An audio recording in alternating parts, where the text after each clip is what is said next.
Hi అండి. అందరూ ఎలా ఉన్నారు? బాగున్నారా? అందరూ బాగానే ఉన్నారు అనుకుంటున్నా. నేను కూడా బాగున్నా. మా మామయ్య అయితే సిఎస్పురం నుంచి వచ్చారనమాట.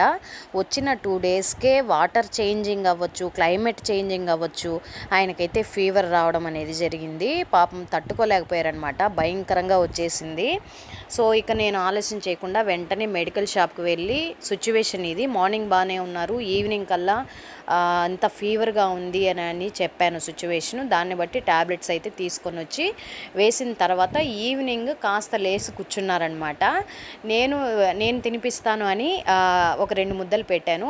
ఎప్పుడైనా సరే బాగలేనప్పుడు పెద్దవాళ్ళు కానివ్వండి, చిన్నవాళ్ళని ఎక్కువ మనం ప్రిఫరెన్స్ ఇస్తూ ఉంటాము. అదేవిధంగా పెద్దవాళ్ళని కూడా మనం అలా చూసుకోగలిగితే త్వరగా కోలుకుంటారనమాట. మా హస్బెండ్ నువ్వేనా పెట్టేది, నేను కూడా పెడతాను ఇవ్వు అని అప్పుడే డ్యూటీ నుంచి వచ్చారనమాట. సో ఆయన కూడా 2 ముద్దలు అనేది పెట్టారు. ఇక ఆయన కూడా ఆగుతారా, మీరు కూడా చెరొక ముద్ద తినాల్సిందే అని పట్టుబట్టి ఆయనకి 2 ముద్దలు, నాకు 2 ముద్దలు అనేది పెట్టేశారనమాట. సో అలా ఇది ప్రత్యేకంగా చెప్పాలి, చూపించాలి అని అవసరం ఏం లేదు కదా అని అనుకోవచ్చు చాలామంది.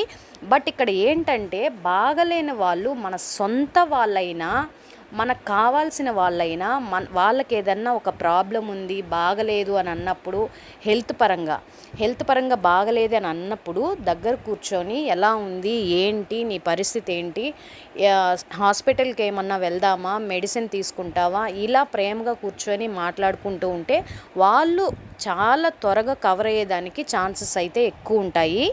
అండ్ ఇకపోతే మా మామయ్యకి అయితే హ్యాపీగా ఫీవర్ అనేది తగ్గిపోయిందనమాట. నేను అలా బయట కూర్చొని నెక్స్ట్ డే కొంచెం చేతులకి, కాళ్ళకి నెయిల్స్ అయితే కట్ చేస్తూ అలా ఊర్లో ఏంటి ఎలా ఉంది అని మాట్లాడుకుంటూ అలా కొంచెం చిల్ అయ్యామన్నమాట. సో ఆయన నిజంగా చాలా ఫ్రెండ్లీగా మూవ్ అవుతూ ఉంటారు. మేమిద్దరమి మామ కోడల్లాగా అస్సలు ఉండము. మేమిద్దరం ఒక మంచి ఎలా చెప్పాలంటే ఒక ఫ్రెండ్స్ లాగా మేమిద్దరం ఎప్పుడు కూడా, నాకు మ్యారేజ్ అయినప్పటి నుంచి 15 ఇయర్స్కి ఈవెన్ ఇప్పటికి కూడా ఇలానే ఉన్నాము. అప్పట్లో ఎలా ఉన్నాము, ఇప్పుడు కూడా అలానే ఉన్నాము. సో ఇక మా మామ అయితే ఊరికి బయలుదేరుతున్నారు. Bye friends.